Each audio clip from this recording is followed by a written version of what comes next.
अभी सर का एक ही टारगेट है कि आपको क्रोनोलॉजी याद करवा दे, रटवा दे, ताकि उससे एलिमिनेशन टेक्निक से कुछ हमारे सवाल सॉल्व हो पाए। तो do not ignore the history entirely, क्योंकि फिर आप समझो ये भी छोड़ दोगे वो भी छोड़ दोगे तो वो चंद्रमुखी भी छोड़ दो, पारो भी छोड़ दो, फिर तो दुनिया ही छोड़ दो यूपीएससी। प्रियदर्शी चाहते हैं कि सब के सब लोग बैठ जाए, प्रियदर्शी चाहते हैं कि सब लोग खड़े होकर नाचे। क्वेश्चन तो लोहा पहले आए कि गोल्ड पहले आए? अब ये मजे की बात है। अब सर ये विषय ऐसा है जिसे हम लोग क्रोनोलॉजिकल डेवलपमेंट के रूप में देखते हैं, और ज़्यादातर कैंडिडेट्स के साथ प्रॉब्लम ये है कि वो क्रोनोलॉजी को याद ही नहीं रख पाते हैं। यहाँ 3-4 डायनेस्टीज पूछ लेगा, फलाना फलाना सो एंड सो, फिर हमको गरबा चालू हो जाएगा। राइट, हॉट टॉपिक है आप सबके लिए, खास करके 2025 और 26 के प्रीलिम्स जो लोग दे रहे हैं। प्रोफेसर हबीब, आप अलीगढ़ स्कूल से हिस्टोरियोग्राफी कभी देखोगे। तीसरी तो प्रोफेसर इरफान, वो भी तो ये कहते हैं कि it is the Khiljis that came to power और द दिल्ली सल्तनत that led to the third urbanisation.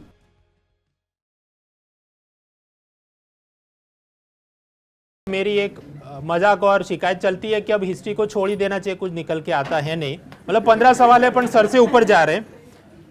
लेकिन आप देखो कि अब जैसे ये सिंपल सवाल जब आ जाते हैं कि क्रोनोलॉजी कुछ पूछ ली जाए, आपको समझो 15 सवाल है तो कम से कम 5, 6, 7, 8 टॉपर्स तो ऐसे हैं कि जो कर लेते हैं। तो इस कारण से क्रोनोलॉजी में थोड़ी समझ होनी चाहिए, चाहे हम थोड़ा एलिमिनेशन टेक्निक लगा सके। तो अभी सर का एक ही टारगेट है कि आपको क्रोनोलॉजी याद करवा दे, रटवा दे, ताकि उससे एलिमिनेशन टेक्निक से कुछ हमारे सवाल सॉल्व हो पाए, क्योंकि टॉपर्स ऐसे हैं सब कि वो तो छोड़ते नहीं है। So do not ignore the history entirely, क्योंकि फिर आप समझो ये भी छोड़ दोगे वो भी छोड़ दोगे तो वो चंद्रमुखी भी छोड़ दो, पारो भी छोड़ दो, फिर तो दुनिया ही छोड़ दो UPSC. So sir please start. जी सर, हम एंशिएंट हिस्ट्री को शुरू करते हैं। सर ने बाकी अपडेट दे दिया है। खैर सर, हम लोग आज डिस्कस करने वाले हैं क्रोनोलॉजिकल डेवलपमेंट। मान्यवर आप क्रोनोलॉजी समझिए, पहले शक आए, फिर कुषाण आए या पार्थियंस आए, चलो वो तो समझ में आता है कि आप पोस्ट मॉडर्न इंडिया से कंटेक्स्ट में देखते हैं। देखिए हिस्ट्री में आपको है ना नॉर्मली अप एंड डाउन्स आपको देखने को मिलेंगे। राइट, अब सर ये विषय ऐसा है जिसे हम लोग क्रोनोलॉजिकल डेवलपमेंट के रूप में देखते हैं, और ज़्यादातर कैंडिडेट्स के साथ प्रॉब्लम ये है कि वो क्रोनोलॉजी को याद ही नहीं रख पाते हैं।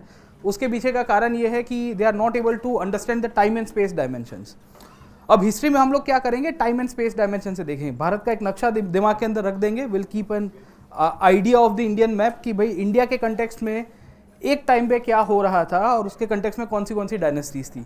Will also solve some PYQs, हम लोग इसके कंटेक्स्ट में 1-2 PYQs भी सर देख लेंगे, सो दैट हमें थोड़ी बहुत क्लैरिटी होगी। तो नॉर्मली ये गोलू है और उसका दोस्त है, ये दोनों एक दूसरे को पूछते रहते हैं। तो ये हिस्ट्री में भी बात चलती रहती है ना EQ IQ की, कि भाई आजकल तो खाली कंसेप्ट ही आते हैं, कहाँ फैक्ट आती है। तो फैक्ट के कंटेक्स्ट में आपको जैसे ये पूछ दिया गया, 4 फैक्ट पूछी और कहा गया कि भाई क्रोनोलॉजिकल ऑर्डर में इसको सेट करिए, और पूछा gold coins, punch mark coins, iron play और अर्बन कल्चर, ये 4 कैसे, सबसे पहले कौन सा निकल के आया था। तो आप सभी को थोड़ा बहुत आइडिया होगा कि भाई इंडस सिविलाइजेशन सबसे पहले अर्बन था। राइट, गोल्ड कॉइन्स आप देखोगे तो कौन लेके आया था, इंडो ग्रीक्स के कंटेक्स्ट में आपको मिलते रहते हैं। पंचमार्क कॉइन्स कब आए थे, when it was introduced, it was around 800 BC, 900 BC, 600 BC और 400 BC। अब यहाँ से सवाल गरबे चालू हो जाएंगे, तो 600 BC के आसपास आपको एविडेंसेस देखने को मिलेंगे। गलत सवाल सर, ठीक है। तो 3,20,000 से सीधा 20,000 रुपये के ऊपर आ गए हम लोग। खैर, वही कहानी आपको आयरन प्लग की मिलती है। अब आयरन के ऊपर एक डिबेट है इंडियन हिस्ट्री के ऊपर कि भाई लोहे से क्या इम्पैक्ट होती है। तो मुख्यतः आपको सर मेनली क्रोनोलॉजिकल सवाल। क्वेश्चन तो लोहा पहले आए कि गोल्ड पहले आए? अब ये मजे की बात है। ये वीडियो के आगे बढ़ने से पहले अगर आप यूपीएससी के लिए फुल टाइम तैयारी करना चाहते हो तो मैं आपको इनवाइट करना चाहता हूँ अनअकैडमी पे। जी हाँ दोस्तों, अनअकैडमी आपके लिए लेके आया है इंडिया का टॉप मोस्ट एजुकेशन प्लेटफॉर्म, जहाँ इंडिया के टॉप मोस्ट एजुकेटर्स कंडक्ट करवाते हैं अपने लाइव क्लासेस। जी हाँ दोस्तों, GS CSET टेस्ट सीरीज पूरा का पूरा कॉम्प्रिहेंसिवली 1 ईयर का सब्सक्रिप्शन आपके लिए, प्रीलिम्स मेन सब कुछ अवेलेबल है विथ रिस्पेक्ट टू 24,999। जी हाँ दोस्तों, 24,999 और 24,999 50% फ्लैट ऑफर आपको डिस्काउंट के अंदर मिला जा रहा है अगर आप ये कोड यूज कर रहे हो तो PN लाइव। दूसरी बात, अनअकैडमी आपको दे रहा है मृणाल सर की इकोनॉमी की प्रिंटेड क्लास नोट। जी हाँ दोस्तों, ये एक ऐसी खजाना है, एक ऐसी किताब है जहां पे आपको इकोनॉमी का वन स्टॉप सॉल्यूशन मिलेगा। अगर आप आइकॉनिक सब्सक्रिप्शन ले रहे हो तो इंडिया के टॉप मोस्ट एजुकेटर्स के द्वारा जो नोट्स अपडेट की जाती है वो आपको फ्री के अंदर दे रहे हैं। जैसे मैं हिस्ट्री की नोट शेयर करता हूँ, मृणाल सर इकोनॉमी की करते हो, और ये तो आपको हार्ड कॉपी के अंदर आपको अवेलेबल कराई जा रही है। इकोनॉमिक सब्सक्रिप्शन के या आपने आइकॉनिक सब्सक्रिप्शन लिया है तो ज़रूर से इसका लाभ उठाइए। इसमें प्रीलिम्स, मेंस, टेस्ट सीरीज सब कुछ कवर है। हमारी नई बैचेस शुरू हो गई है। इनफैक्ट हम लोग ने क्रैश कोर्स शुरू किया हुआ है विथ रिस्पेक्ट टू यूपीएससी। अभी 11,999 के अंदर आपको यूपीएससी का prelims related crash course coverage दिया जा रहा है। मैं हिस्ट्री और कल्चर करा रहा हूँ और मेरे साथी एजुकेटर्स अपने सब सब्जेक्ट्स करवाएंगे। ये क्रैश कोर्स में जीएस और सीसेट दोनों इंक्लूडेड है। बाय द वे, सीसेट के कॉम्प्रिहेंसिव सेशन से ऐसा नहीं कि लीपापोती कराई जा रही है।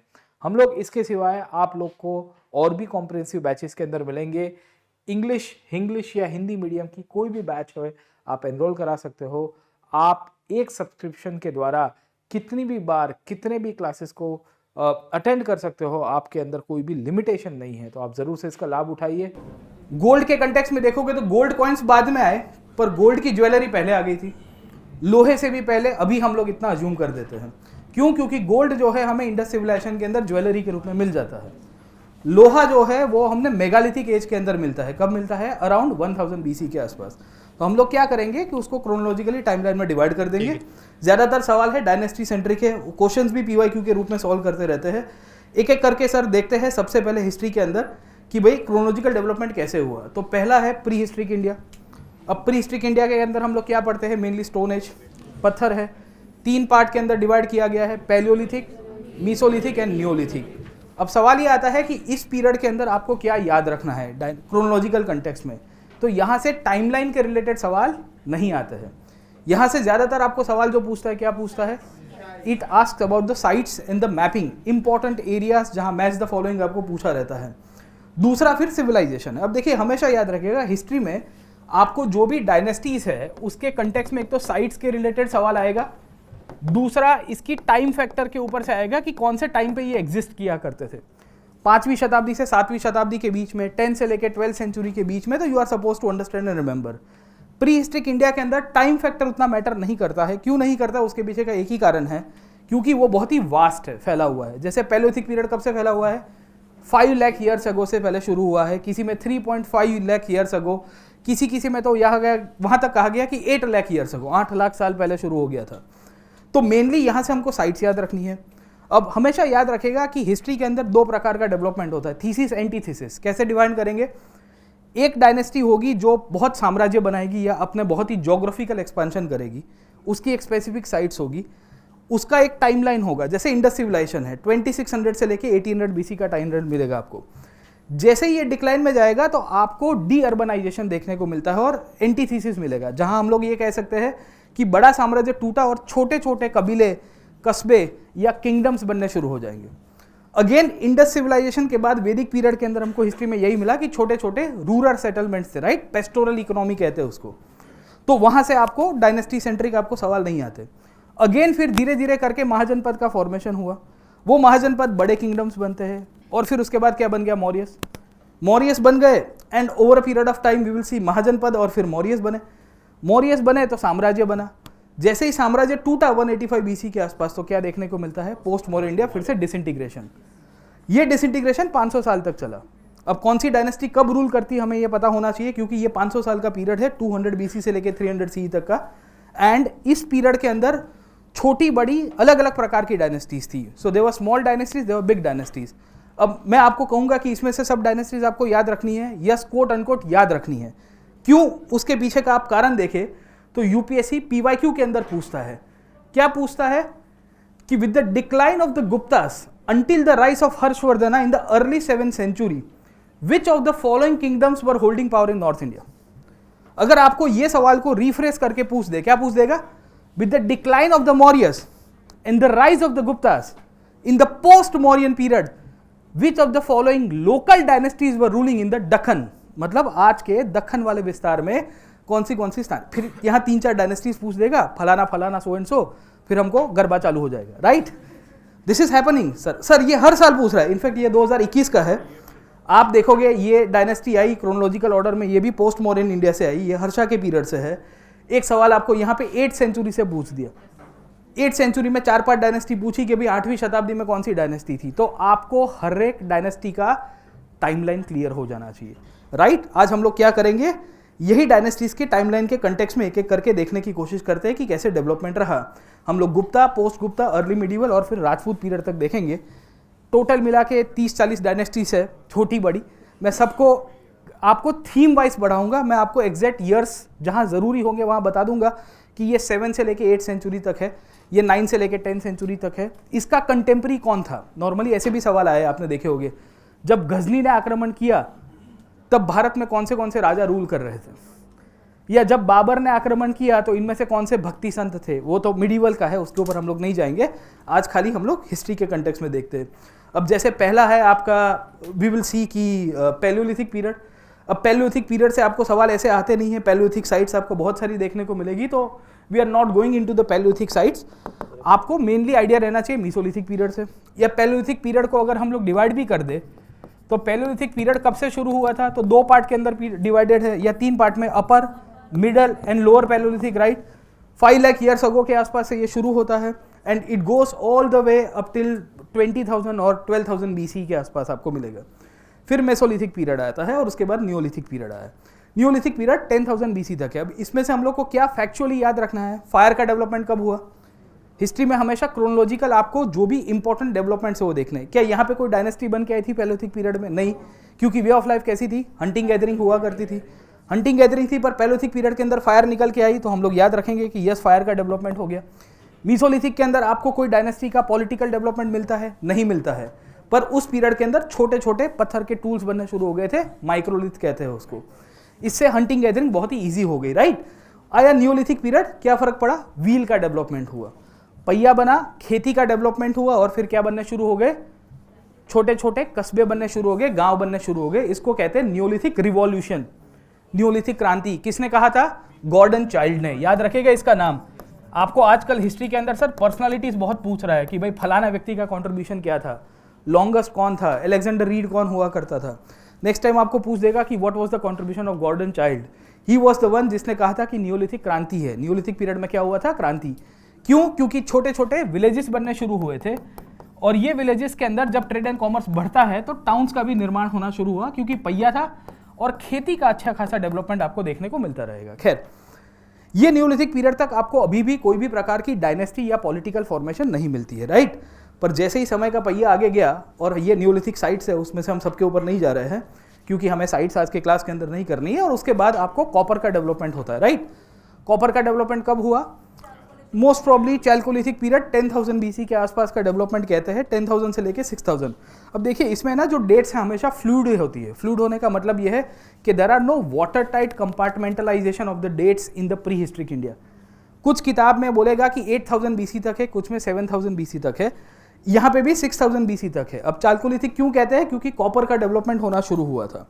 यहाँ से आपकी साइट्स के सवाल आए हैं। जैसे आपको एक बार पूछ दिया था विथ रिस्पेक्ट टू दिस, क्या कहते हैं, कायथा कल्चर या जोधपुरा कल्चर पूछ दिया था, गणेश्वर कल्चर पूछ दिया था, और पूछा था कि इनमें से कौन सी साइट कहाँ पे आई हुई है। तो ये नक्शा है, ये नक्शे के अंदर आपको इंपॉर्टेंट चाल्कोलिथिक साइट्स मिलेगी। 3-4 साइट्स आपको याद रखनी है। जैसे एक है दईमाबाद। क्यों? क्योंकि Daimabad got converted into what? Indus civilization. It was the southern most tip of the Indus civilization. वैसी कहानी अगर आप देखोगे तो आपको यहाँ पे देखने को मिलता है इनाम गांव। कहाँ पे आया है? महाराष्ट्र के अंदर। ये भी दक्खन के अंदर है। वैसी कहानी आप देखोगे यहाँ पे आपको मिलता है Rangpur. Rangpur is a chalcolithic site. What is the importance of Rangpur? Also got converted into Indus sites. तो कहने की बात मेरी ये है कि जितनी भी इंपॉर्टेंट चाल्कोलिथिक साइट्स होगी, उन सब में से ऐसी साइट्स जो ओवरलैप कर रही है, किसके साथ कर रही है? इंडस सिविलाइजेशन के साथ, या जिनका व्यापार इंडस के साथ हो रहा है, वो आपको याद रखना है। चाल्कोलिथिक पीरियड 6,000 BC से शुरू होगा, but it continued to exist almost up till 1500 BC। मतलब यह है कि भारत के कुछ विस्तारों के अंदर ये जो नॉर्थ वेस्ट इंडिया है, जहां पे इंडस का डेवलपमेंट हो गया था, उसके कंटेम्पररी पीरियड में चाल्कोलिथिक साइट्स एग्जिस्ट करती थी। जैसे एक थी खेतरी। खेतरी पता है सबको? What is the contribution of Khetri? Khetri is known for the copper. किसके लिए कॉपर? इंडस वालों को कॉपर देते थे। पर इंडस वाले कॉपर से क्या करते थे? क्या बनाते थे? ब्रॉन्ज बनाते थे। ब्रॉन्ज के लिए कॉपर के सिवाय दूसरा एक अलॉय चाहिए, tin. So tin they used to get it from Afghanistan mainly sir. ठीक है, तो we are suppose to remember the sites and the location.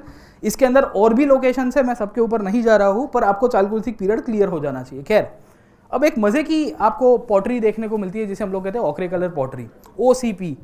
कितने लोगों ने पढ़ा है OCP के बारे में? अच्छा, ऑप्शनल वाले होंगे जो हिस्ट्री में, उनको थोड़ा भी आइडिया होगा, बाकी किसी को नहीं पता होगा।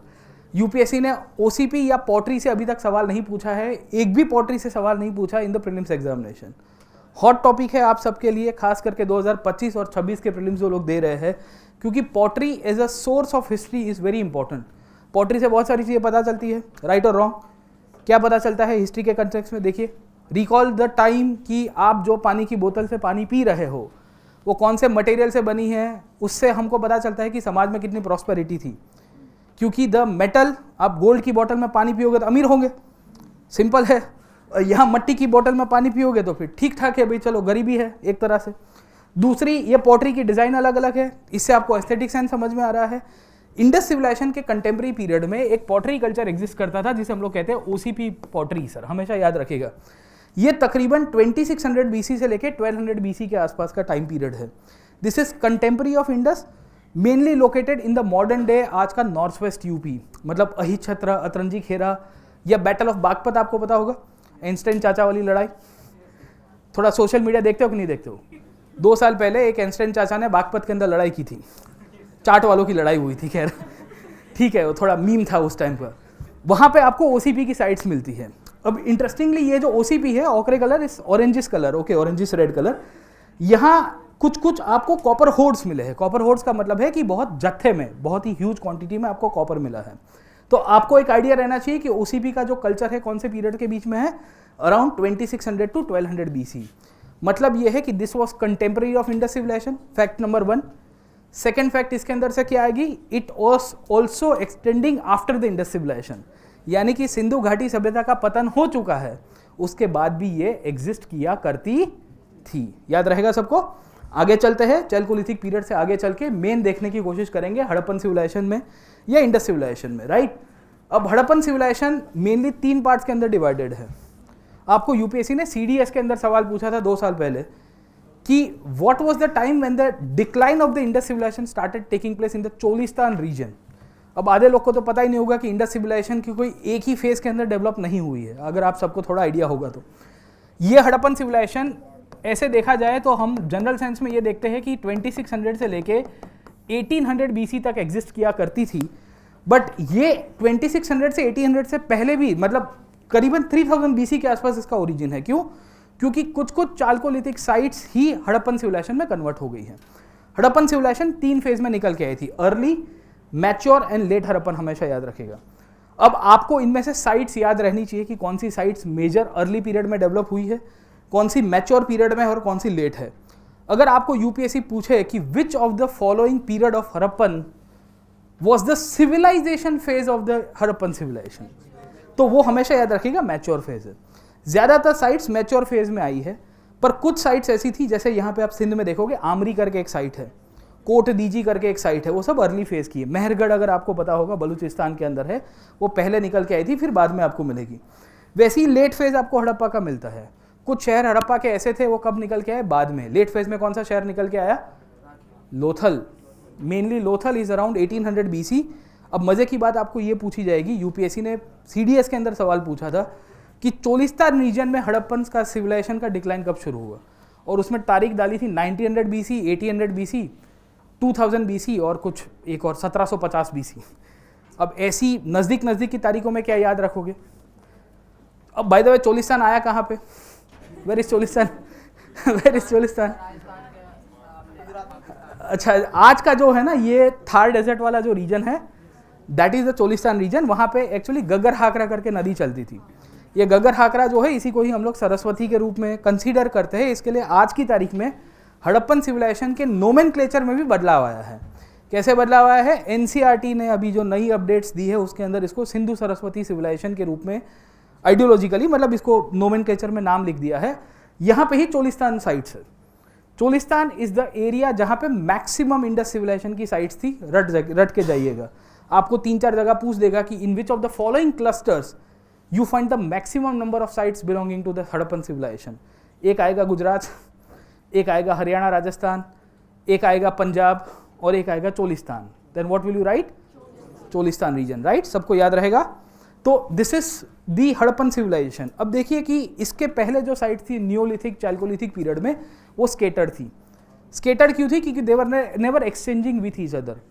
हड़प्पा को सिविलाइजेशन क्यों कहते हैं? क्योंकि इनके अंदर यूनिफॉर्मिटी थी, इन्होंने एक बहुत बड़ा एक्सचेंज नेटवर्क डेवलप किया, इकोनॉमी डेवलप की, अर्बनाइजेशन किया, लिखना जानते थे और सभ्य लोग थे। सभ्य क्यों थे? क्योंकि पानी से लेके, पढ़ने लिखने से लेके, व्यापार से लेके, धर्म से लेके एक समाज व्यवस्था इनके द्वारा बनाई गई थी। खैर, ये इंडस सिविलाइजेशन का डिक्लाइन 1700 के आसपास होना शुरू हो गया और इसी के ही आउटकम के रूप में हमें ये पता चलता है कि फिर ग्रेजुअल चेंज हुआ। नेक्स्ट पीरियड कौन सा आता है? वैदिक पीरियड। वैदिक पीरियड भी दो पार्ट के अंदर डिवाइडेड है। 1500 BC से लेके 1000 तक का जो पीरियड है उसको हम लोग कहते हैं अर्ली वैदिक पीरियड। अब देखिए, हमेशा याद रखेगा कि early Vedic period is also known as the period where we will see कि small small kingdoms will come up. ये किंगडम्स को क्या कहते थे हम लोग? जन के रूप में कहते थे। Please remember this term. जन वॉज व्हाट? जन was the socio political unit. एक सामाजिक और राजकीय रूप से एक संस्था हुआ करती थी जिसके माध्यम से अर्ली वैदिक काल के अंदर जो आर्यंस थे, यानी कि वहाँ के जो लोग थे, they used to conduct themselves. ये जन का मुखिया कौन हुआ करता था? राजन। Understood?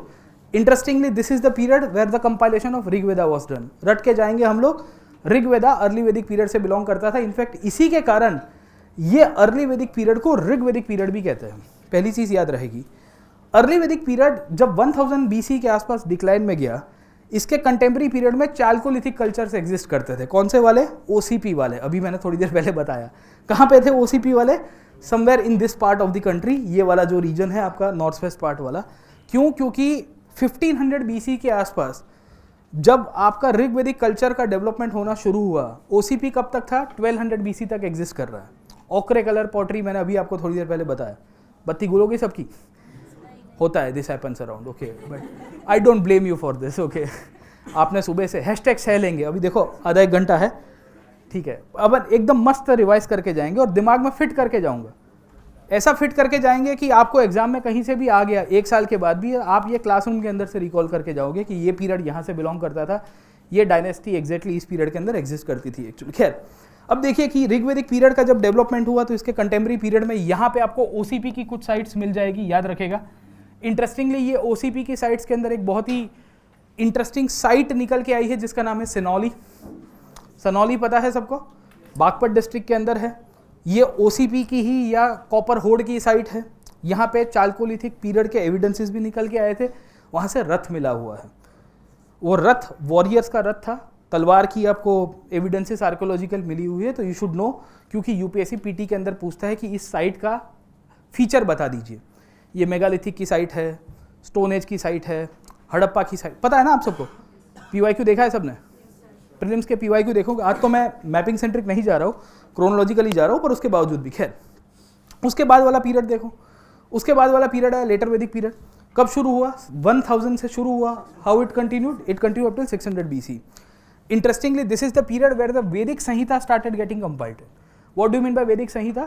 That is the corpus of the Vedic literature. Other than Rig Veda, we will also cite Samveda, Yajurveda and Atharvaveda getting compiled in this period. Other than the 4 Vedas, we will also find something called as Brahmaniyas. What are Brahmaniyas? Brahmaniyas are the prose explanation of the Vedas getting compiled. Second thing, this is also the same period where we will also find that there is one more text that is being compiled. What is that text? Aranyak. Aranyak were the stories, or it was actually the literature that gives the knowledge of the forest life and which was actually preached by the hermits. जो लोग संसार को छोड़ देते थे, त्याग करके साधु बन जाते थे एक तरह से, उनका नॉलेज था। उसके सिवाय 600 BC is very important period, क्योंकि this is also the periods where the Upanishads were compiled. Please remember this part. Upanishads were never compiled in the early part. Upanishads क्या है? पिछले साल ही सवाल आ चुका था। What is Upanishad? Does it contain stories?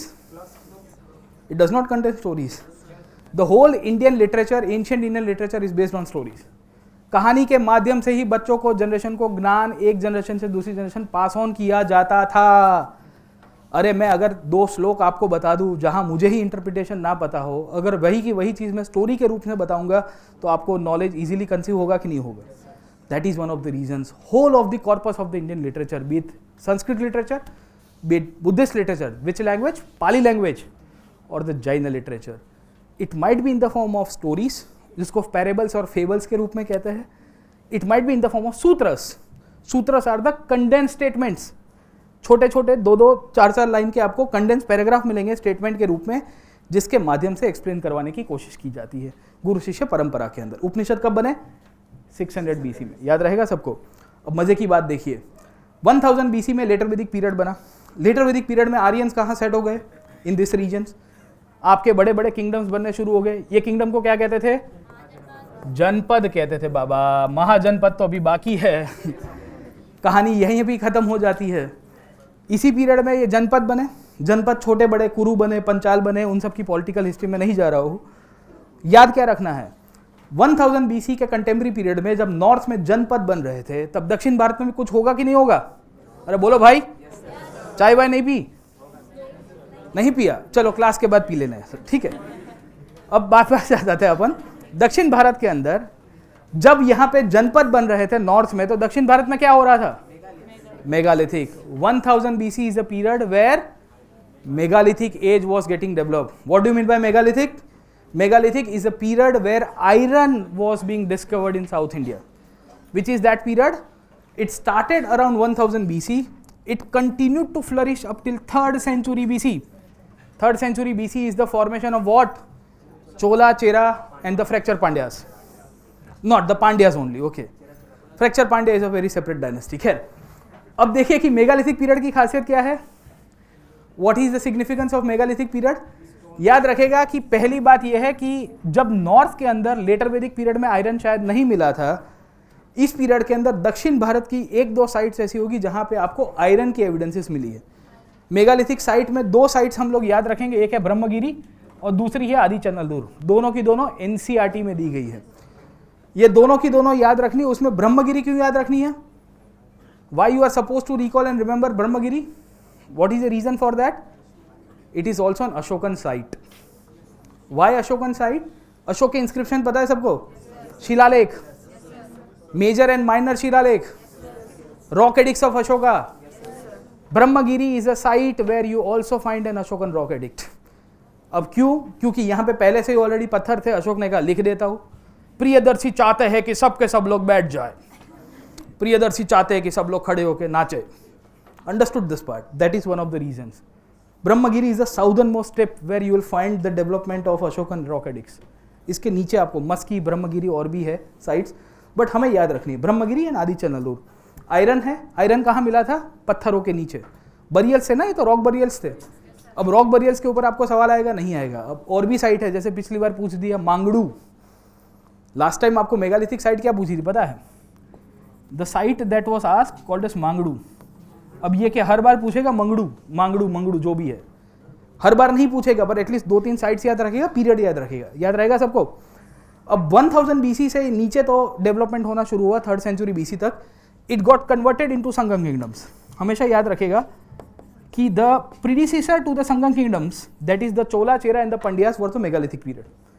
Always remember. So there are cultural practices which are overlapping both of them. Sangam period बाकी है, वो 3rd century BC से शुरू होता है। खैर, मेगालिथिक पीरियड दक्षिण भारत में चला। उसके कंटेम्प्रेरी पीरियड में नॉर्थ में क्या चल रहा था? लेटर वैदिक पीरियड, जनपद का फॉर्मेशन। याद रहेगा सबको? 600 BC तक आते आते नीचे दक्षिण भारत में मेगालिथिक पीरियड चलता रहा, गाड़ी चलती रही। ऊपर क्या हो गया? जनपद से नेक्स्ट डेवलपमेंट हुआ। क्या हो गया? महाजनपद। एग्जैक्टली सर, ठीक है। So now you will find the formation of Mahajanapadas. अब महाजनपद के अंदर क्या याद रखना है? This is the period where 600 BC second urbanization, Bharat में दूसरी नगरीय क्रांति हुई। पहली कब हुई थी? इंडस सिविलाइजेशन, सबको याद रहेगा। तीसरी कब हुई थी? और गुप्तास में। चौथी कब हुई थी? तीसरी तो प्रोफेसर इरफान वो भी तो ये कहते हैं कि it is the Khiljis that came to power और द दिल्ली सल्तनत that led to the 3rd urbanisation. Professor Habib, आप अलीगढ़ स्कूल से हिस्टोरियोग्राफी कभी देखोगे तो उनका ये मानना है कि सेकेंड अर्बनाइजेशन तो यहाँ पे हो गई। कब? महाजनपद के समय पे। फिर भारत नगर में रहना भूल गया। गुप्तास तक छोटा मोटे कस्बे बनते गए, नगर बनते गए, फिर हम फिर से गाँव में चले गए। और 400-500 साल के बाद फिर अराउंड 1200 दिल्ली के सुल्तान साहब कौन आया था? Slave dynasty.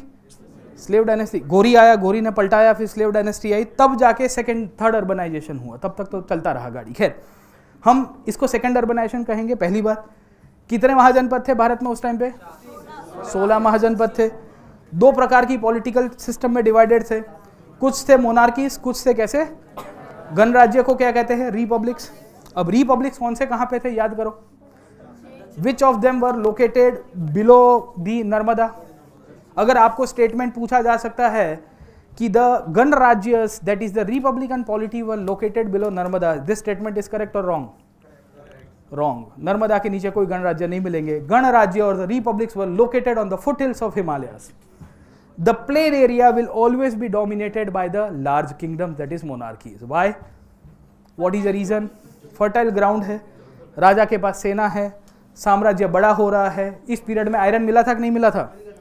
महाजनपद period is also the period where will see the development of iron. बड़ी स्केल में आयरन टेक्नोलॉजी का यूज होना शुरू हुआ, जंगल साफ हो गया। खैर उसके ऊपर एक डिबेट है, बट कहानी आपको ये क्लियर हो जानी चाहिए। कौन से गणराज्य थे? तो दिस इज द लिस्ट, याद रखना है। रट के जाओगे तो ठीक रहेगा, नहीं जाओगे तो थोड़ा बहुत याद रख दो। कौन से गणराज्य? बुद्धा का जो किंगडम था वो गणराज्य था कि किंगडम था? It was a republic. Republic समझ में आता है ना सबको? Republican polity is a polity where you will find the king was elected via a council. Council का मतलब है परिषद। परिषद में कौन थे? ओलिगार्की, राजा की फैमिली और आजू बाजू के जो किंगडम्स थे, जो नेबरिंग स्टेट या विद इन द स्टेट जो बाकी राजा लोग थे, वो काउंसिल के थ्रू इलेक्शंस करते थे। इसके लिए उसको रिपब्लिकन पॉलिटी कहते हैं। It was not a true Republican polity like present day, जैसे आज हम लोग वोट करते हैं वैसी सिस्टम नहीं थी। बुद्धा की फैमिली कौन सी थी? शाक्यस। कहाँ से रूल करते थे? मैच द फॉलोइंग के अंदर आएगा। लिच्छावीस ऑफ वैशाली इंपॉर्टेंट क्यों है? क्योंकि महावीर की जो मदर थी Trishala, she belong to the Lichchhavi kul, right. तीसरी कहानी यहां से आगे देखने की कोशिश करोगे, कुशीनगर। क्यों? बुद्ध का मृत्यु हुआ था। कौन सी डायनेस्टी रूल करती है? मल्लवंश, याद रखेगा। इसके सिवा कोडियास। कोडियास की इंपॉर्टेंस क्या है? बुद्ध की wife Yashodhara, she belong to Koliyas. इसके सिवा यहां आ जाओ, the Mauryas of Pipalivahana. What is the importance for this? Pipalivahana was a place where the first stupa was built. Important है हिस्ट्री में, रट के जाएंगे। Yes, it is important. And Mauryas, why? Ganpati Bappa Maurya वाला मौर्य नहीं है ये है मौर्यस का ओरिजिन। तो हम कहते हैं कि मौर्य कहाँ से आए, अशोक कहाँ से आया? ये वही मौर्य थे जिनके ऊपर एक डिबेट चली थी 300 BC के बाद, सर। ओके। इसके सिवाय यहाँ देखोगे तो आपको लिखा गया जनांत्रिकास नियर वैशाली। ये कौन थे? This was the family where Mahavira father, क्या नाम था? Siddhartha. He use to have his capital from. At least इतने नाम याद रख के जाइएगा। मैच द फॉलोइंग के अंदर डायनेस्टी आपको मिल जाएगी। आपको इसकी स्लाइड्स मिल जाएगी। भाई अभी लिखो मत, पहले सुन लो सर, ठीक है? लिखने बैठोगे तो फिर आप है ना सुबह हो जाएगी। पनवेल जाना है मेरे को अभी थोड़ी देर में। खैर आगे चलते हैं। अब सवाल ये आता है कि ये 16 महाजनपद थे, राइट। अब 16 के 16 याद रखने हैं, याद रखने हैं। क्यों? क्योंकि इनमें से एक तो बुद्धा की किंगडम से कुछ ना कुछ कहीं ना कहीं, दूसरी इसमें से आप सबको पता होगा 16 में से 4 बचे थे। कौन से 4 बचे थे? मगध एक बच के आया। दूसरा कौन सा बचा था? वैशाली नहीं, वैशाली को खा गया। कौन खा गया बाद में बताऊंगा, सॉरी। अवंती बच के आया था, चलो इंटरेस्टिंग। कोशाल बच के आए थे और वत्स। देखो 4 बचे थे, एक था अवंती, एक था वत्स, एक था मगध और एक था कोशाल। ये 4 सबसे डोमिनेंट थे, बाकी सब एक दूसरे के अंदर सबस्यूम हो गए। अब किसने किसको खत्म किया उसके ऊपर अभी नहीं जा रहे हैं। ये पूरी की पूरी प्रक्रिया हुई थी in the period from 600 BC from up till 500 और 400 BC। 100 साल के अंदर ये प्रक्रिया होती है। पहली चीज याद रखिएगा। इसमें से मगध एकमात्र वी विल सी की किंगडम के रूप में निकल के आया जिसने इन सबको सबस्यूम करके अपना साम्राज्य बनाया। मगध में इस दौर के अंदर 3 डायनेस्टीज आई जिन्होंने ये कार्य किया है, याद रखना। पहले आए हर्यक, जिनके समय पे बुद्ध की एग्जिस्टेंस थी। Buddha was a contemporary of which dynasty? Haryanka. अब हर्यक में 2 राजा थे। कौन से थे? बिंबिसार, अजातशत्रु। तीसरा कौन था? Udayan, but Buddha was not a contemporary of Udayan. Please remember this part. Secondly Shishunaga. Shishunaga was whom? Who was that person? Was it he was a governor or he was a king who established his own dynasty? He was a governor of the Haryak dynasty. He was a ruler from Vaishali. That is one of the reasons he ruled from Shishunaga Vaishali and he was the ruler and उसका नाम भी शिशुनागी था। Shishunaga dynasty को topple किसने किया? नंदास ने। तो ये 3 डायनेस्टीज है। This is the period from almost 600 BC onwards and it goes up till 300 BC या 320 BC के आसपास आपको नंदास की एग्जिस्टेंस मिलती है। फिर उनको खत्म किया गया। नंदास को किसने टॉपल किया था? मौर्यस, ये 4 डायनेस्टीज का याद रखिएगा। HSNM जैसे भी याद रखना है, H&M करके, या कपड़े वपड़े लेने गए हो तो जैसे याद रख दीजिएगा। खैर, अब कहानी आपको क्या मिलती है, इनके कंटेम्प्रेरी पीरियड में भारत में और क्या हो रहा था। हर एक डायनेस्टी के कंटेम्प्रेरी पीरियड में बुद्ध और महावीर थे। स्टेटमेंट आएगा तो लिख पाएंगे, करेक्ट है कि नहीं है, राइट। हर एक डायनेस्टी के कंटेम्प्रेरी पीरियड में और क्या डेवलपमेंट हुआ इंडिया में पॉलिटिकल सेंस में, तो पर्शियन इन्वेजन ऑफ इंडिया हुआ। अब आप पूछोगे पर्शियन कहाँ से आए, यहाँ दिख रहा है एक्मेनिड एम्पायर, ईरानियन राजाओं का आक्रमण हुआ। Around 550 BC onwards the Persians from Iran started invading India. They came up till the western borders of the country. याद कैसे रखेंगे, Indus was the boundary, Indus के इस साइड नहीं आएंगे। इंडस या Punjab was one of the provinces of the Persians in India. Persians continued to flourish from 550 BC almost up till 350-340 BC। 200 साल तक उनका प्रभाव रहा। अब पर्शियंस में 4-5 राजा आएंगे, सबको याद रखना है, याद रखना है, नहीं याद रखना, कितने को याद रखोगे बे, 50 राजा आ जाएंगे। पर्शियंस में क्या याद रखेंगे, क्या याद रखेंगे, पर्शियंस में एक ही चीज़ याद रखेंगे, वो है एडमिनिस्ट्रेशन। उन्होंने यहाँ पे एक गवर्नेंस सिस्टम बना के गए थे, क्या कहते थे, क्षत्रपाल सिस्टम और क्षेत्रपाल सिस्टम। क्षेत्र की रक्षा करने वाला कौन करके गए थे, पर्शियंस। उसमें डेरियस था, जर्सिस था, साइरस था, ये सब अलग अलग राजा आपको मिलेंगे। Cyrus 1, Cyrus the great, Cyrus की पिपूड़ी बच गई, सबकी कहानी आपको मिलेगी आगे, हम नहीं देखेंगे इसके अंदर, राइट। तो याद रखेगा कि महाजनपद है, सेकेंड अर्बनाइजेशन है, व्यापार हो रहा है।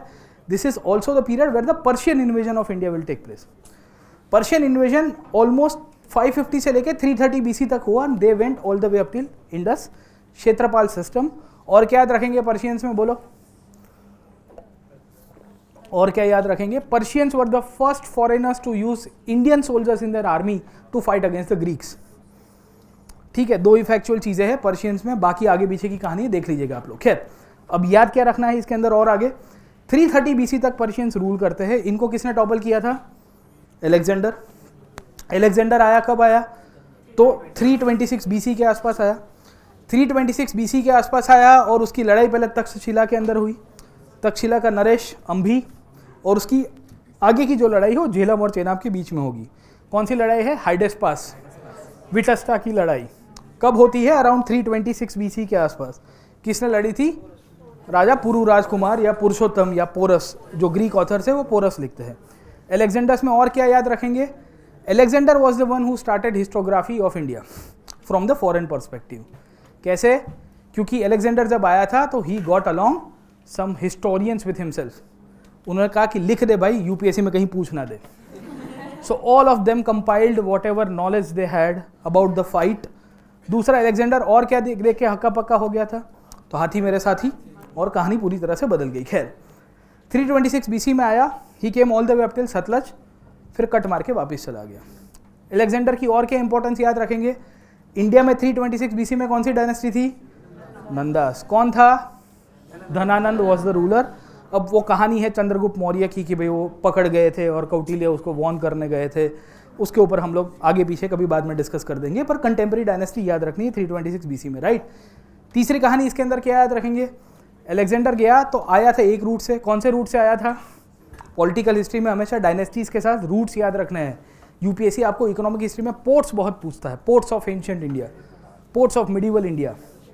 एलेक्जेंडर आया तो पुहार नाम के पोर्ट को ओपन करके गया, राइट। पुहार है ना Puhar is in Tamil, this Kerala my friend, Tamil Nadu, sorry. तो आपको लगता है कि एलेक्जेंडर तमिलनाडु तक गया था? Alexander opened up a port in located in Sindh, इसको कहते हैं पाटला, याद रखेगा। एलेक्जेंड्रिया या पाटला कहते हैं, it was on the delta of Indus river. First thing, foreign invasions की पॉलिटिकल डायनेस्टी में क्रोनोलॉजी और उसकी इंपैक्ट याद रखेगा, याद रहेगा सबको। और नए सिटीज बना के गया और भारत से 4 रूट खोल के गया। एक तो पहले से था, कौन से रूट से आया था, खाइबर वाले रूट से आया था, खाइबर पास। जब गया तो उसकी मल्टीपल सेना गई, एक यहाँ से गई मकरान से, एक जाती है बोलान पास से। कहाँ पे आया Bolan, where is Bolan located? ए ज्योग्राफी क्या कर रहे हो यार आप, वो देखते नहीं हो क्या करंट अफेयर्स में कहीं? अब पाकिस्तान में अभी राडा चल रहा है, पाकिस्तान ईरान के बीच में ईरान और पाकिस्तान के बीच में कॉन्फ्लिक्ट हुई थी, ठीक है। खाइबर के अंदर, खाइबर तो अफगानिस्तान पाकिस्तान है, Bolan is located in Balochistan, please recall, वो वापिस वहां से गया था, ठीक है। खैर बात आगे चलती है। उसके बाद मौर्यज आए। मौर्यज में 3 राजा है, चंद्रगुप्त, बिंदुसार और अशोका। मौर्यज का टाइम पीरियड याद रखेगा 325 से 185, बहुत बड़ा साम्राज्य बनाया। अशोक के कंटेक्स्ट में खाली आपको टाइमलाइन पता होनी चाहिए कि अशोक का जो टाइम पीरियड था वो था 273 से लेके 232 बीसी। बिंदुसार का टाइम पीरियड था 270 या 298 से लेके 273 बीसी। और मौर्यस का, या we will see Chandragupta Maurya के कंटेक्स्ट में देखोगे तो 324 बीसी में ये सत्ता में आया था 25 के आसपास, और 298 बीसी तक मोटे मोटे तौर के ऊपर ये सत्ता में रहेगा। खैर अब इसके कंटेम्प्रेरी पीरियड में कोई ज़्यादा पॉलिटिकल डेवलपमेंट या हम लोग उसके ऊपर नहीं जाएंगे। खाली एक चीज़ याद रखेगा, चंद्रगुप्त मौर्य पे ग्रीक्स ने इन्वेड फिर से किया था। कौन इन्वेड करता है? सेल्यूकस निकेटर, याद रहेगा सबको। हेलेना आती है, शादी वादी होती है, फिर बैंड बाजा बारात सर। खैर बिंदुसार था। बिंदुसार के ग्रीक्स के साथ रिलेशंस थे कि नहीं थे? थे, पर डिप्लोमेटिक रिलेशंस थे। डाइमैक्स करके एक एम्बेसडर आता है, जैसे यहाँ पे कौन था? मेगास्थनीस। मेगास्थनीस ने कौन सी किताब लिखी थी? इंडिका। बिंदुसार के केस में आपको डाइमैक्स की कौन सी किताब देखने को मिलती है? सफारी। नहीं मिलती। खैर my bad, bad joke sir, ठीक है ना, हो गया। खैर इंडिका वो टाटा की गाड़ी आती थी ना इसके लिए। खैर थोड़ा जनरेशन गैप हो गया है, मुझे लग रहा है अब कोई नई गाड़ी का नाम देना पड़ेगा। अशोक के केस में, did Ashok establish relations with the Greeks? Did Ashoka establish relations with the Greeks? Diplomatic relation, statement बोलो पीछे से, yes no? If yes, what is the historical source behind it? Rock edict number 13 याद रखेगा। Ashoka talks about Dhamma Vijay. अशोक के 14 rock edict थे, सबको पता है। लोकेशंस के ऊपर नहीं जा रहा हूं क्योंकि आज हम लोग पॉलिटिकल हिस्ट्री कर रहे हैं। 13वें नंबर के रॉक एडिक्ट में अशोक ने कहा है कि मेरे ग्रीक और वेस्ट एशिया के राजाओं के ऊपर धम्म विजय हो गया। धम्म विजय कैसे हुआ? मैंने उनको बौद्धिस्ट धर्म में या अशोक के धर्म के अंदर अपने आप को कन्वर्ट करवाया। खैर उसके सिवा लेटर किंग्स है, हमारे लिए इंपॉर्टेंट नहीं है। 185 बीसी में इनका डिक्लाइन हो गया। कैसे डिक्लाइन हुआ था? इनको किसने पलटाया था? Who toppled the Mauryas? Which dynasty? Shunga. Who was the person? And who was the last king? Brihadratha was the last king of the Mauryan dynasty, and Pushyamitra Shunga was the general of the Mauryas who toppled the Mauryas from the power. खैर अब मजे की बात यह है, यहाँ से history आपकी बदल जाएगी। क्यों? क्योंकि ये पोस्ट मॉडर्न इंडिया है 200 बीसी से लेके 300 बीसी तक का, मतलब मौर्यस का डिक्लाइन से लेके आगे के 500 साल में आपका बहुत सारा डेवलपमेंट होता है। इस पीरियड के अंदर आपको बहुत सारी रीजनल डायनेस्टीज और लोकल डायनेस्टीज का मिक्सचर मिलेगा अलोंग विद फॉरेन डायनेस्टीज। क्यों? क्योंकि भारत में ये जो ग्रीक्स थे वो राह देख के बैठे थे। ग्रीक्स राह देख के बैठे थे। अशोक के समय पे चंद्रगुप्त मौर्य पे भारत पे आक्रमण नहीं कर पाए, बट इस दौर में 4 फॉरेन डायनेस्टीज इंडिया में इन्वेड करती है। याद रखेगा, Indo Greek, Shaka, Parthians and Kushan, याद रहेंगे आपको। इसी पीरियड में इन्हीं की ही एक ब्रांच है जो गुजरात में सेटल होती है, जिनको कहते हैं वेस्टर्न क्षत्रप। वेस्टर्न क्षत्रप का कैपिटल क्या था? पता नहीं, उज्जैन।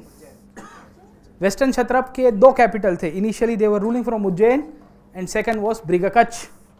अब मैं क्यों कह रहा हूं? क्योंकि Bhrigukachchha used to be a port. Bhrigukachchha को ग्रीक्स क्या कहते थे? Barygaza. Barygaza is what? Bharuch. नहीं पता है, बत्ती गुल हो गई सबकी। भरूच नहीं पता किसी को? ठीक है, एकदम सुपड़ा साफ हो गया है, होता है, this happens around. Okay, interestingly ये विदेशी डायनेस्टीज के कंटेम्प्रेरी पीरियड में भारत में लोकल डायनेस्टीज रूल करती थी। उनको क्या कहते हैं? गणराज्यस। ये कौन थे?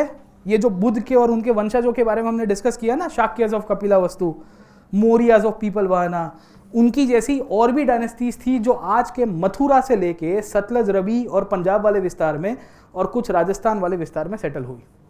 ये गण राज्यों का रिवाइवल हुआ क्योंकि मौर्यस उनको खत्म कर गए थे, उनके ऊपर अपना इक्लिप्स कर दिया था, but once again they came to power. इनकी 3-4 डायनेस्टीज का नाम याद रखेंगे। अर्जुइनियास, योदेयास, नाम सुना है कि नहीं सुना? आपको पूछेगा with respect to ancient history which of the following dynasties came to power after the decline of the Mauryas, तब गरबे चालू होंगे। क्योंकि हमको शुंगा तो पता है। शुंगा को टॉपल करके कौन आए थे? Kanva dynasty. Vasudeva Kanva was the minister of the Shungas, जिन्होंने रिपीट किया हिस्ट्री को। कैसे? क्योंकि मौर्यस का हत्या किसने किया था? शुंग ने। शुंग की हत्या अपने ही सेनापति के द्वारा की गई। एंड वी विल सी की कण्वास आए। कण्वास को किसने खत्म किया? सतवाहनास। इस तरह से हिस्ट्री याद रखेंगे। सतवाहनास कौन थे? दक्खन के अंदर पावर उभर के आए थे। After the decline of the Mauryas they were local dynasties but they became very powerful. खैर, वेस्टर्न क्षत्रप में कितनी डायनेस्टी आती है? 2 डायनेस्टी आती है। ये वेस्टर्न क्षत्रप में 2 डायनेस्टीज आती है। एक आती है क्षारहत और दूसरी आती है कर्दमाक। एक आती है क्षारहत और दूसरी क्या आती है? कर्दमाक। ये दोनों की दोनों उज्जैन से तो रूल करती थी। एक डायनेस्टी इनमें से ऐसी है जो भरूच के ऊपर भी रूल करती है। अब वेस्टर्न क्षत्रप में कोई इंपॉर्टेंट राजा आप सबको याद है? कौन सा डायनेस्टी का राजा यहाँ से बहुत ही प्रोमिनेंट था? उसका नाम था Rudradaman. Rudradaman used to rule from Junagadh, या he had an inscription at Junagadh. Used to rule from Avanti only या Ujjain only, but he had an inscription at Junagadh. वो जूनागढ़ का इंस्क्रिप्शन किसने इशू किया था ओरिजिनली? अशोक ने। ठीक है, याद रखिएगा। खैर, तो हुआ क्या कि 200 BC से लेकर 300 CE के बीच में भारत में रीजनल किंगडम्स बन के आए, रिपब्लिक्स बने, गणराज्यों का रिवाइवल हुआ और क्षत्रप आ गए, और नीचे आपको सतवाहना और संगम डायनेस्टी का भी डेवलपमेंट मिलेगा। अब ये रिपब्लिक्स का नाम क्या है? नाम रट के जाइएगा। अर्जुनिया, औदंबरास, कुदिंदास और त्रिगर्ता और योदेहा करके भी एक किंगडम था। ये आज के नॉर्थ वेस्ट इंडिया में पंजाब से लेके राजस्थान और वेस्टर्न यूपी तक इनका प्रभाव था। मथुरा तक ये फैले हुए थे। जब शुंग डायनेस्टी यहाँ रूल कर रही थी, कहाँ से? पाटलिपुत्र वाले रीजन से, और विदिशा में इनका प्रभाव था। विदिशा कहाँ पे आया? मध्य प्रदेश के अंदर सर, सांची वाला जो रीजन है वो। खैर, तो ये हमको क्लियर हो जाना चाहिए। Interestingly, Shunga dynasty was a contemporary of Indo Greeks, क्योंकि इंडो ग्रीक्स ने भारत के ऊपर जब आक्रमण किया, जब ग्रीक्स ने मौका ढूंढा, तो शुंग डायनेस्टी ने इसके साथ लड़ाई कर दी। शुंग डायनेस्टी ने कौन से राजा ने इंडो ग्रीक्स के साथ लड़ाई की थी? तो पुष्यमित्र शुंग ने डिमेट्रियस करके एक ग्रीक राजा था, उसके साथ लड़ाई की थी। ये दोनों कंटेम्पररी थे, याद रखिएगा। शुंग का कैपिटल पाटलिपुत्र तो था, पाटलिपुत्र के साथ साथ ये लोग विदिशा से रूल करते थे। विदिशा के 2 नाम है, सांची के साथ भी वो जोड़ते हैं, पर एक पुराना नाम है जिसे हम लोग कहते हैं बेसनगर। तो कैपिटल के कंटेक्स्ट में याद रखिएगा आप लोग। दूसरी कहानी, Shunga also establish good relations with the Indo Greeks, क्योंकि शुंग डायनेस्टी के राजाओं ने जब ग्रीक्स को डिफीट किया तो ग्रीक्स ने कहा कि चलो भाई बहुत हो गया, अब इनके साथ डिप्लोमेटिक रिलेशंस बनाते हैं। तो जैसे मेगास्थिनिस आया था और डायमैक्स आया था मौर्यस के समय पे, वैसे ग्रीक एम्बेसडर्स शुंग डायनेस्टी के कोर्ट में भी आए। कौन आता है? हीलियोडोरस। हीलियोडोरस करके ग्रीक एम्बेसडर आता है, कहाँ पे आता है? शुंग डायनेस्टी के कोर्ट में। ये हीलियोडोरस उस पीरियड के अंदर भागवतिज्म यानी कि भागवत धर्म में कन्वर्ट हो जाएगा, और वो कहेगा कि मैं खुद भी भागवत हूँ, I am a follower of Vishnu ji. ठीक है, तो इतनी चीज हमको याद रहनी चाहिए। शुंग के कंटेम्पररी कौन थे? सतवाहनास, प्लीज रिमेंबर, क्योंकि Satavahanas were the longest ruling dynasty in the post Mauryan period. हमेशा थंब रूल के रूप में याद रखिएगा। खैर, बाकी कुछ याद रखने की आवश्यकता नहीं है। वेस्टर्न क्षत्रप के 2 ब्रांच मैंने बताए, एक तो थे क्षारहत और दूसरे कर्दमाक। ये दोनों के दोनों रूल करते रहे। इनफैक्ट वेस्टर्न क्षत्रप उज्जैन से रूल करते थे, हमेशा याद रखना। इनकी लड़ाई सतवाहनाओं के साथ होती थी। क्यों होती थी? What was the reason why they were fighting in the post-Mauryan period from 200 BC to 300 CE? उसके पीछे का कारण क्या था? क्यों वेस्टर्न क्षत्रप्स और सतवाहनाओं के बीच में लड़ाई होगी? तो एक ही कारण था, वो था economy. Both were located in the coastal areas and they were fighting for the control of ports. What was the important port at that time? Barygaza. अगर आपको पूछता है कि पोस्ट मॉडर्न पीरियड के अंदर पॉलिटिकल कॉन्फ्लिक्ट डायनेस्टीज के बीच में हुई वेस्ट इंडिया के अंदर, वो कौन से पोर्ट्स के कारण हुई है? तो बेरीगाजा या भरूच, हमेशा याद रखना। खैर, आगे चलते हैं। This is also the period where large scale development of trade and commerce taking place. हम उसके ऊपर नहीं जाएंगे। ये आपको सीक्वेंस पूछ दिया कि with respect to the invaders in ancient India which of the following is correct chronological order? Greek Shaka Kushan, Greek Kushan Shaka, Shaka Greek Kushan और शक कुषाण ग्रीक। ये तो सबसे चिंदी सवाल है मुझे लग रहा है। ठीक है, तो this is comparative very easy, Greek Shaka and Kushan. पर अगर आपको ये पूछ देगा कि क्षारहत और कर्दमक ये कौन सी डायनेस्टी से बिलोंग करते थे, वेस्टर्न क्षत्रप में भी, उसमें भी 2 अलग अलग इनकी एलिजेंस थी। इनमें से कुछ वेस्टर्न क्षत्रप ऐसे थे जो कुषाणों को प्रीच करते थे और कुछ वेस्टर्न क्षत्रप ऐसे थे जो कर्दमाक को प्रीच करते थे। तो क्या करोगे आप? 78 CE में क्षारहत आए, तब 78 CE में वेस्टर्न क्षत्रप में कौन सी डायनेस्टी थी? कुषाण थे। 78 CE was the period where Kanishka वो केम टू पावर। तो ये जो क्षारहत डायनेस्टी के जो राजा है वो किसको एलिजेंस प्रील करेंगे? कनिष्क को, कि भाई तुम हमारे साहब हो, तुम हमारे बिग बॉस हो, हम तुमको मानते हैं, राइट? तो इस तरह से कहानी को याद रखेंगे। खैर, पोस्ट मॉडर्न पीरियड के अंदर ही एक सवाल और आया, जैसे आप इसको आइडेंटिफाई करिए। Invasion of Alexander, Indo Greek rule in the north west, accession of Kanishka और एसेसन ऑफ चंद्रगुप्त मौर्य। अब आपको इसके वजह से आइडेंटिफाई करना है कि ये कौन सा। तो देखिए, क्रोनोलॉजिकल सवाल आया। अच्छा, ये पूछा था जियो साइंटिस्ट के एग्जाम के अंदर, this was asked in the Jio scientist exam. अब आपको इसमें से आइडेंटिफाई करना है कि इसका सीक्वेंस क्या होगा। अलेक्जेंडर कब आया? 326 बीसी में। चंद्रगुप्त मौर्य उसके पहले पावर के ऊपर आया या बाद में आया? बाद में, समवेयर इन 324 बीसी, अभी मैंने आपको थोड़ी देर पहले बताया। इंडो ग्रीक कब आए? पोस्ट मौर्यन में आए, मतलब 200 बीसी के आसपास का पीरियड है। और कनिष्क 78 सीई। तो इसमें से फिर आप राइट आंसर चूज कर दोगे। तो कहानी आपको ये मिलती है कि हमेशा आपको क्रोनोलॉजिकली पढ़ना है, यूपीएससी के अंदर सवाल पूछते रहते हैं। इसी पीरियड में संगम एज था। अब संगम एज कहाँ पे था? साउथ इंडिया के अंदर, चोला चेरा पांड्या। संगम को किसने करवाया था? याद रखेगा, it was the Pandyas who actually called for the 3 संगम। कहाँ पे हुई थी तीनों की तीनों संगम? मदुराई, थेन मदुराई, कपटापुरम, तीनों की तीनों मदुराई के आजू बाजू वाले रीजन में ही है। संगम में लिटरेचर कॉर्पस निकल के आया, तमिल लिटरेचर। एक ही किताब बची है, कौन सी किताब है? टोलकपियम। किसके द्वारा लिखी गई थी? टोलकपियार। खत्म हो गई कहानी। बाकी जो है वो है later Sangam works. What is later Sangam works? Later Sangam works is a form of work जो मूलतः से गुप्ता पीरियड तक आते आते कंपोज हुआ है। दूसरी कहानी, संगम में पोर्ट्स इंपॉर्टेंट, जैसे चोलास का इंपॉर्टेंट पोर्ट था पुहार। पुहार को क्या कहते थे? Kaveripattinam. Where is Kaveripattinam located? It is located on this port over here. दूसरी कहानी अगर आप देखोगे तो आपको पांड्यास का पोर्ट मिलेगा, कौन सा था? Korkai. Korkai is located in this part, that is in Kerala, sorry Tamil Nadu. And Cheras were the only dynasty they are located in Kerala. इनके 2 पोर्ट्स थे, एक तो था टोंडी और एक था मुजिरी।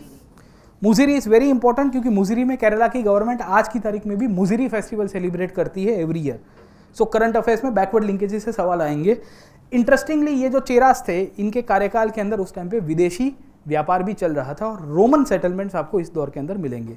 सबसे ज़्यादा रोमन ट्रेड इस पीरियड में कहाँ पे हो रहा था? संगम पीरियड के अंदर। खैर, इसके सिवाय आपको दक्खन के अंदर एक डायनेस्टी मिलती है, Satavahana dynasty. Satavahana dynasty was a contemporary of western Kshatrapa, मैंने आपको बताया।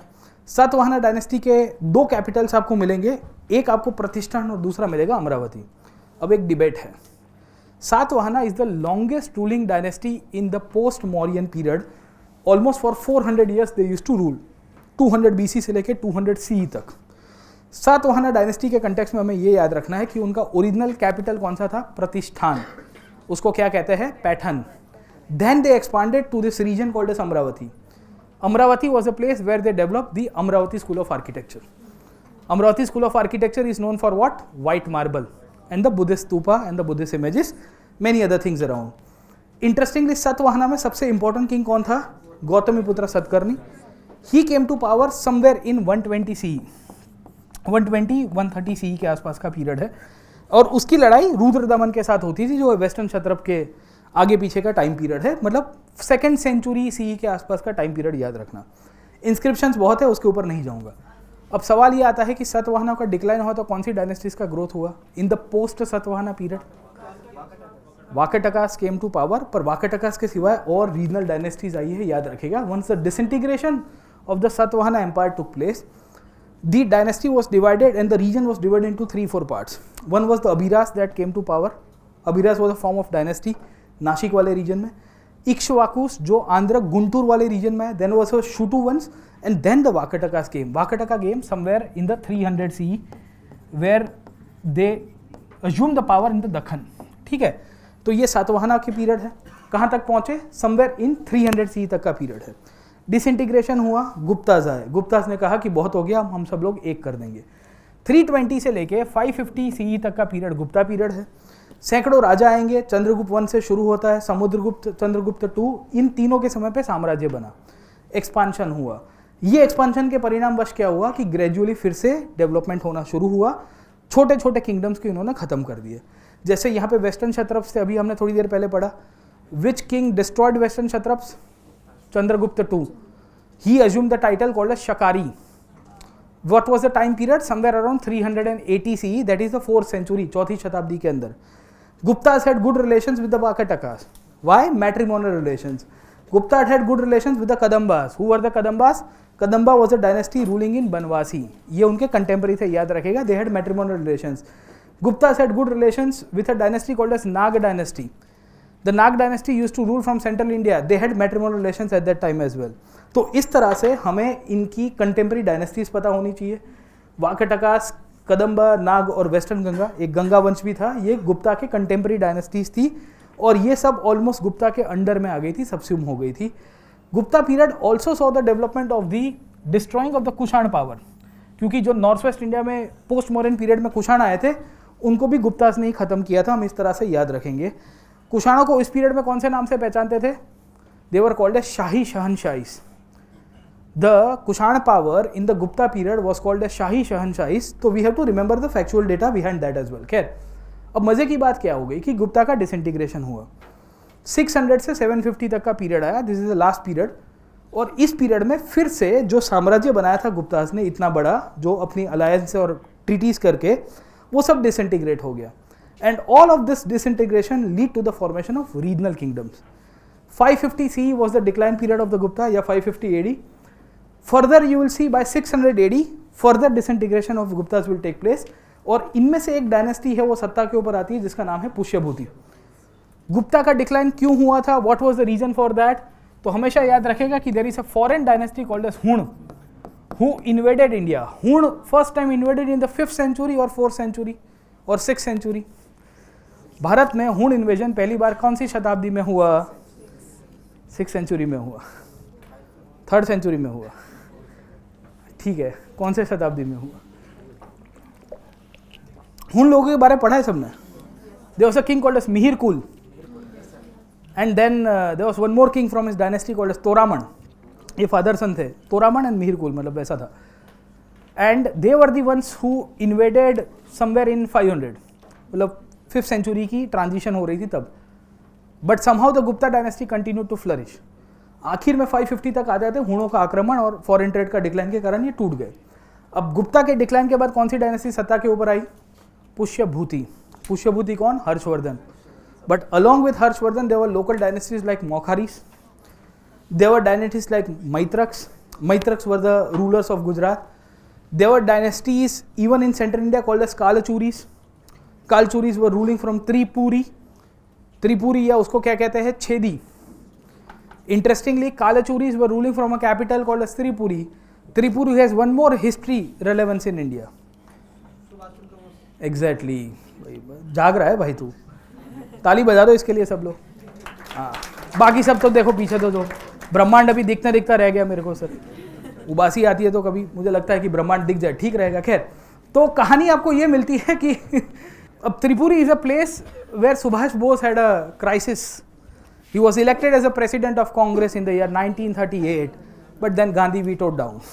गांधी ने बगावत कर दी, बोले मैं नहीं स्वीकारूंगा, कदापि नहीं। तो फिर सुभाष बोस ने कहा कि अच्छा तुम नहीं स्वीकारोगे, मैं रिजाइन कर देता हूँ, Ekla Chalo Re. Then he formed a body called as forward bloc. खैर, let's come back to this part. Okay, तो Maitrakas, Maukharis, late Guptas and there Kalachuris which were regional dynasties. अब आपको पूछा क्या? From the decline of the Guptas till the rise of Harshvardhan. Harshvardhan came to power somewhere in 600, early 7th century लिखा हुआ है। Which of the following kingdoms were in power? अब Gupta of Magadh तो थे लेट गुप्तास के रूप में, परमार ऑफ मालवा अभी टाइम है, 9th century के बाद आते हैं, पुष्यभूति ऑफ थानेसर, हर्षवर्धन की dynasty yes, Maukhari of Kannauj yes, Yadavas of Devagiri वो आते हैं 800 के बाद, 800-850 के बाद, and the Maitrakas of Vallabhi. ये गलत हो जाएगा आपका, परमार्स ऑफ मालवा खत्म हो जाएगा। 1, 3 and 4, 1, 3, 4 वाला कौन सा है? कोई है ही नहीं। 1, 3, 4, 6, हाँ मैत्रक भी है, हाँ, तो ये बी वाला राइट आंसर है। खैर, तो इस तरह के सवाल आपको पूछता है। और आगे चलते हैं। पोस्ट गुप्ता पीरियड के अंदर हर्षवर्धन सबसे इंपॉर्टेंट राजा है, याद रखना। टाइम पीरियड है 606 से लेके 630। हर्षा के पीरियड में भारत में एक चाइनीज आया था, कौन आया था? ह्यूएन सांग। हर्षा के पीरियड का कंटेम्प्रेरी एक और राजा है चालुक्य डायनेस्टी का, जिसका नाम था पुलकेशिन II। पुलकेशिन II के कोर्ट के अंदर एक मंत्री बैठता था जिसका नाम था Ravi Kirti. Hence Ravi Kirti is also the contemporary of Harshavardhana. Remember this fact around. खैर, रवि कीर्ति ने एक इंस्क्रिप्शन इशू किया जिसका नाम क्या है? That is Aihole inscription, Meguti temple inscription, जहां पे रवि कीर्ति ने यह बताया है कि पुलकेशिन II ने हर्षवर्धन की सर्विस कर दी थी, उसको हरा दिया था। कहां पे लड़ाई होती है? नर्मदा नदी के किनारे, ठीक है। ये नॉर्थ साउथ के बीच में लड़ाई हो रही थी। Pulakeshin II is also interestingly contemporary of a Pallava dynasty. Pallava dynasty का एक राजा था जिसका नाम था Mahendra Varman, and Pulakeshin II defeated him, and over a period of time he established his climax over there. खैर, तो ये 600 से लेके 750 का पीरियड है। अब सवाल ये आता है कि पल्लव कब आए थे, तो पल्लव आए 550 के आसपास। एक्चुअली पल्लव बहुत पहले भी आ चुके हैं जब संगम पीरियड का डिक्लाइन हुआ, and simultaneously we will also find कि ये जो फर्दर डेवलपमेंट है उसमें चालुक्यस का भी आपको टाइम पीरियड मिलेगा। खैर, तो मोटे मोटे तौर के ऊपर 750 तक का जो टाइम पीरियड है that is the period where ancient history ends. इसके आगे का जो पीरियड है जिसे हम लोग कहते हैं early medieval India, this is the last phase of Indian history where changes are taking place, क्योंकि बड़ी डायनेस्टीज टूट गई है, कोई भी बड़ी डायनेस्टी अब एम्पायर नहीं बना पाएगी। 750 to 1000 is a period where 3 dynasties were fighting for the capture of what. कौन सी डायनेस्टी थी? गुर्जर प्रतिहार, पाल एंड राष्ट्रकूट।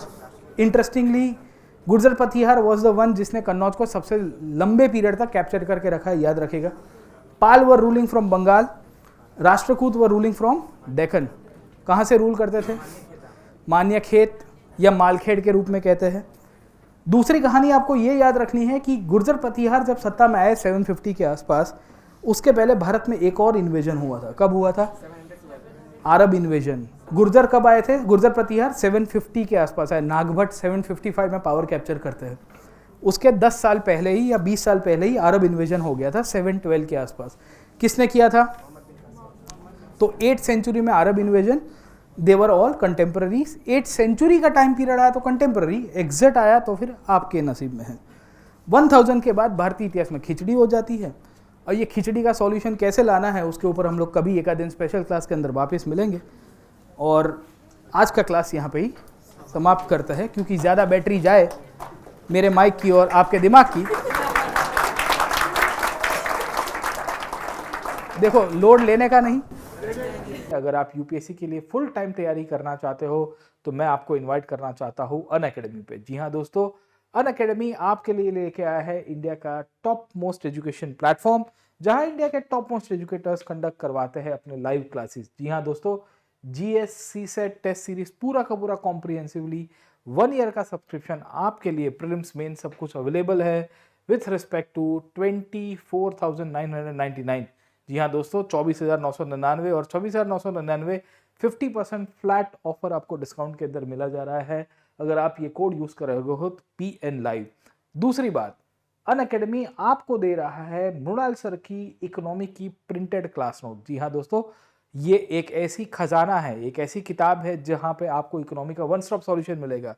अगर आप आइकॉनिक सब्सक्रिप्शन ले रहे हो तो इंडिया के टॉप मोस्ट एजुकेटर्स के द्वारा जो नोट्स अपडेट की जाती है वो आपको फ्री के अंदर दे रहे हैं। जैसे मैं हिस्ट्री की नोट शेयर करता हूँ, मृणाल सर इकोनॉमी की करते हो, और ये तो आपको हार्ड कॉपी के अंदर आपको अवेलेबल कराई जा रही है इकोनॉमिक सब्सक्रिप्शन के, या आपने आइकॉनिक सब्सक्रिप्शन लिया है तो जरूर से इसका लाभ उठाइए। इसमें प्रीलिम्स, मेंस, टेस्ट सीरीज सब कुछ कवर है। हमारी नई बैचेस शुरू हो गई है, इनफैक्ट हम लोग ने क्रैश कोर्स शुरू किया हुआ है विथ रिस्पेक्ट टू यूपीएससी। अभी 11,999 के अंदर आपको यूपीएससी का prelims related crash course coverage दिया जा रहा है। मैं हिस्ट्री और कल्चर करा रहा हूँ और मेरे साथी एजुकेटर्स अपने सब सब्जेक्ट्स करवाएंगे। ये क्रैश कोर्स में जीएस और सीसेट दोनों इंक्लूडेड है। बाय द वे, सीसेट के कॉम्प्रिहेंसिव सेशन से ऐसा नहीं कि लीपापोती कराई जा रही है। हम लोग इसके सिवाय आप लोग को और भी कॉम्प्रिहेंसिव बैचेस के अंदर मिलेंगे। इंग्लिश या हिंदी मीडियम की कोई भी बैच है आप एनरोल करा सकते हो। आप एक सब्सक्रिप्शन के द्वारा कितनी भी बार कितने भी क्लासेस को अटेंड कर सकते हो, आपके अंदर कोई भी लिमिटेशन नहीं है। तो आप ज़रूर से इसका लाभ उठाइए